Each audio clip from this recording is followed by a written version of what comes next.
Well, we're now at the end of October, and all eyes are now turning to what that long, cold winter could be like. Is the polar vortex going to be back into our future? Or will we see a nice, mild winter? Joining us to talk about it is Michael Estime from Fox Weather. Michael, good morning to you. Good afternoon, good evening. What are you seeing for your long-term winter outlook?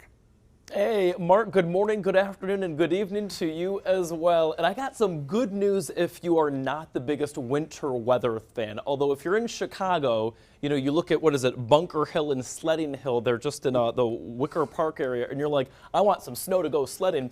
Let me give you the 411 on what we have going down. So as you know, our polar jet stream that's right here during a typical what we call El Nino pattern, Mark, is much further up toward the north. So what does that mean? It means that our polar jet, which divides the really cold air toward its north from the more mild air toward its south, is going to be more north. So friends and family in Chicago, in the Chicagoland area, the northwest suburbs, I'm happy to let you know that typically we see, in terms of temperatures, a little warmer than average. And I want to kind of focus in on what we mean typically during the months of December, January, and February in Chicago. The average high temperature, if you combine all three of those months together, is 27.2 degrees Fahrenheit.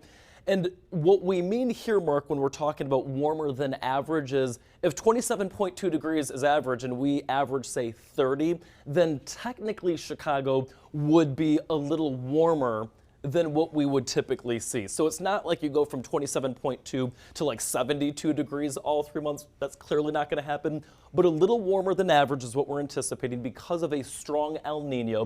We're giving that about a 60% chance. And additionally, it should be, and I hate to be the bearer of bad news for my snow enthusiasts in Chicago, but it should be a more dry precipitation and snow pattern through the winter months of December, January, and February. Well, in Chicago, warmer temperatures will take whatever we can get. Besides the temperatures, what part of the country could see some of the heaviest snowfall? Yeah, this is going to be really interesting. So what we're anticipating is with El Nino, we were talking about how sometimes with our subtropical jet, which is a little bit further toward the south, we're expecting to see above average precipitation or above average snow.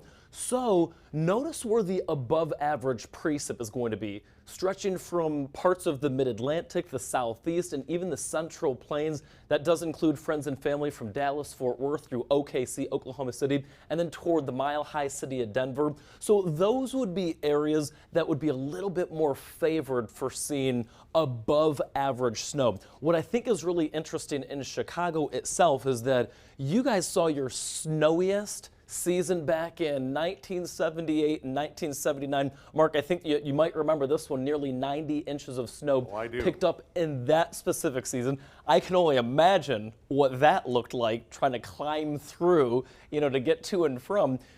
In Chicago, we average about 38.4 inches of snow per year. Last year, with a light El Nino or a light La Nina, we picked up about 20.2 inches of snow. What we're anticipating with a more strong El Nino will be perhaps lower than 38.4. So fingers crossed for those of you that want lower snow, because it does look like, at least in Chicago, we'll probably zero in on a lower chance for seeing an average snow this year. Well, thanks for the insight. Well, a big reminder, here's a great way to start your day. Fox Weather is live right here on Fox 32. Just tune in weekday mornings at 4 a.m. right here, followed by Good Day Chicago at 5. You can also download the Fox Weather app on your phone or tablet.